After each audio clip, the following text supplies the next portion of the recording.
Total sustainability is impossible. Complete, zero negative impact on people and the planet is impossible.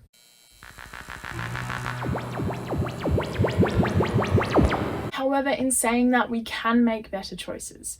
We can do what we can to contribute to a better, more sustainable world, and we can also advocate for systemic change, so there are more good choices, less negative choices, and the better, more positive choices are more accessible to more people. We can advocate for systemic change through being active in doing things like petitions and contacting those big businesses, those big corporations, asking them to do better. And we can also use our money, vote with our money, to direct the market into a more sustainable place. I initially had planned to do a video that was like $30 week of shopping, meal prep, plant-based, low waste, something like that. But then I decided it would be much better just to take you shopping with me on my regular shop. And again, this shop is kind of a highlight reel of all my normal habits, but this is the sort of shopping that I aim to do. The sustainable choices that I make in this video are the ones that are most accessible to me. It's my main aim to shop like this all the time. And I don't because I'm imperfect. Sometimes there's temptation where you just want to like go to Macca's, or there's time restraints where you just haven't got anything in your fridge and you're rushing between places and you just want to pick something up really quick. And then throughout this video, I discuss general barriers to making the most sustainable choices we can. And this includes location and access to certain stores, products. It also includes time restraints, because often sustainability and making sustainable choices requires a little bit of research and forethought and potentially going out of your way to get to a specific place. And also money, because the most sustainable choices are generally more expensive. I forgot to add this. I had it written in my notes, but I must have just missed this. Another barrier is things like disability, where things like chopping up vegetables are much more difficult or just not accessible to you. So buying pre-chopped vegetables in a plastic bag may be one of the best options for you, and that's okay.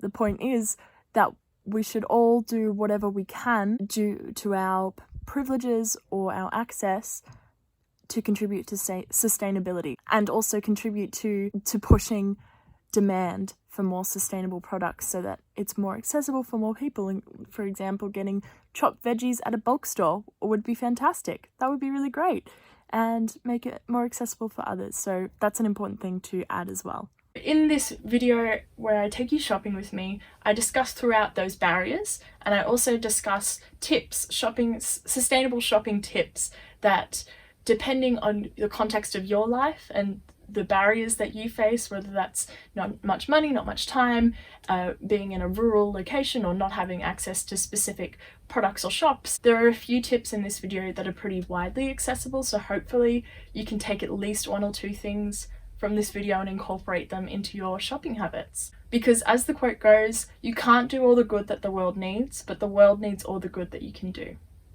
Let's get into the video. So I'm about to head out to the bulk store, and I've just had a look at what things I need. I knew there's a few spices, so I grabbed my spice jars, emptied out the excess, because even though you can actually take them in there and have the container weighed with the ingredients you already have in there, and then not have to pay for the stuff you've already paid for. A lot of my jars, like these ones, already have the weight on them, so I just usually just go by the weight that are written on these.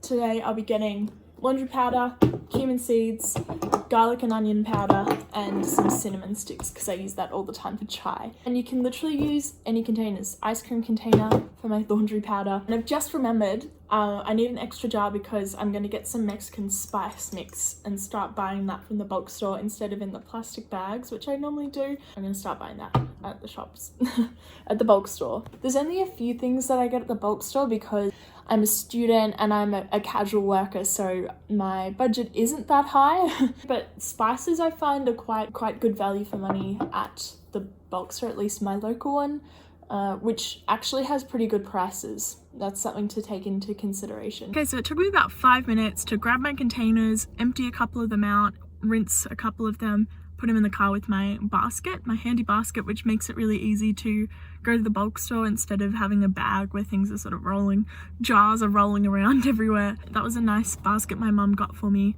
from a local seller at a market.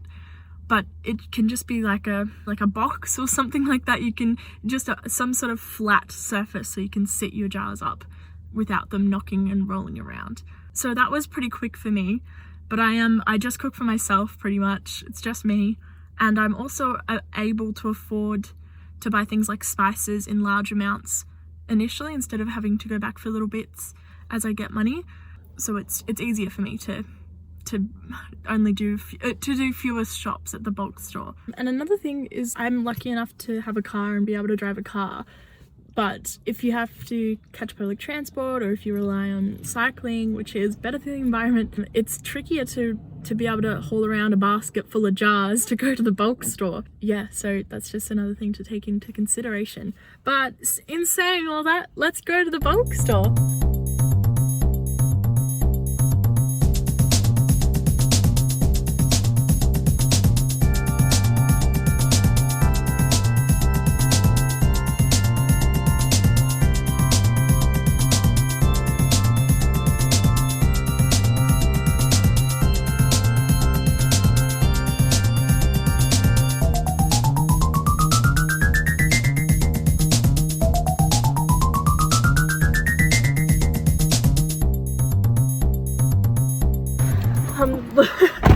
Look, I'm not gonna lie. I felt so nervous filming in there. I only filmed a little bit and didn't film anyone. But yeah, I was really nervous. But they were very nice. It was great. Got my stuff, and they actually do email receipts now, which is fantastic because receipts are terrible for the environment. They're generally unnecessary and they go to landfill. So yeah, avoid receipts if you can, please. So for the spices, I used a funnel to help. I normally bring my own funnel, but I forgot, so they got one for me. And also when I filled up the taco seasoning, I finished the jar, the store's jar. One of the women there went and got some more for me and filled up the rest of my jar, which was really nice. I find at bulk stores, people are generally really helpful, and if you've got any questions, it's because I feel like they're often local businesses and people who are passionate about the environment and sustainability and understand bulk stores are very new to a lot of people, so they understand that people need extra help than a normal supermarket. If it's your first time going to a bulk store, I'd suggest maybe picking one or two things that you want to get. Grab a couple of jars. You go and get your jars weighed if they don't already have the weight on them. They'll help you, they'll direct you.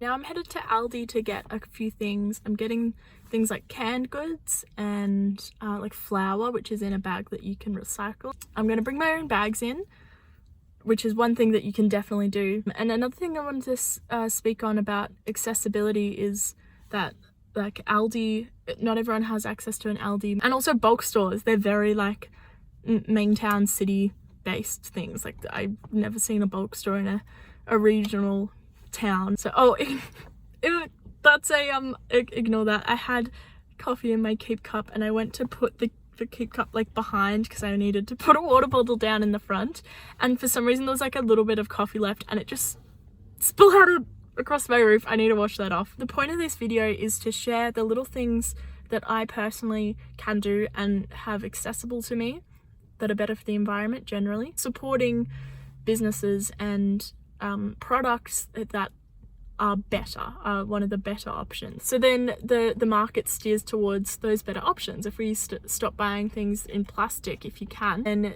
they'll create less products with plastic. They'll, vote with your money. Vote with your money. That can be summarized in vote with your money. I got stressed out then because there was a woman who like directly looked in my car like this. I was like, ah. Anyway, I'm not used to filming. This is so weird. Okay. Anyway. All right, going to Aldi.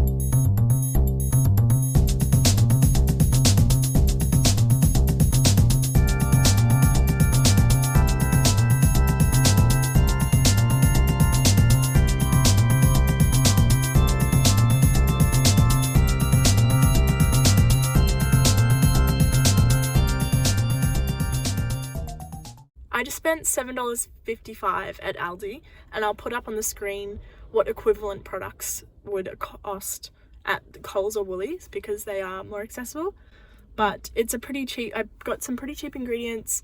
I did get one ingredient in plastic because I forgot to get it at the bulk store. Normally when I go shopping like to the fruit shack, which I'm going to now, and again, that's a massive accessibility thing, they're more accessible than bulk stores, but it's a really great way to get like the very cheap produce. And I'm gonna go in with all of my reusable bags, which someone gifted to me. They're actually for produce. Use any small bags. You can use plastic bags, old plastic bags. Yeah, thin fabric bags, sew them up yourself and use those to put produce in instead of the plastic bags at the shops.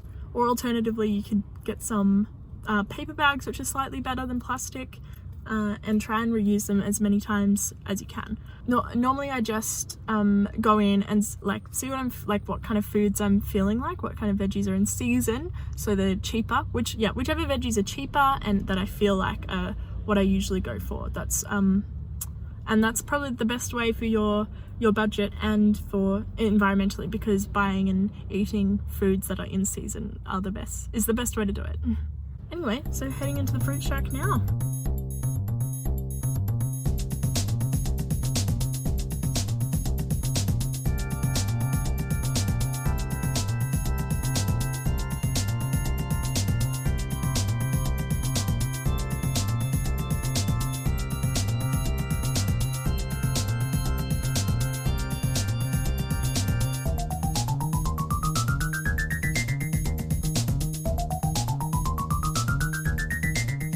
That concludes my most recent sustainable shop.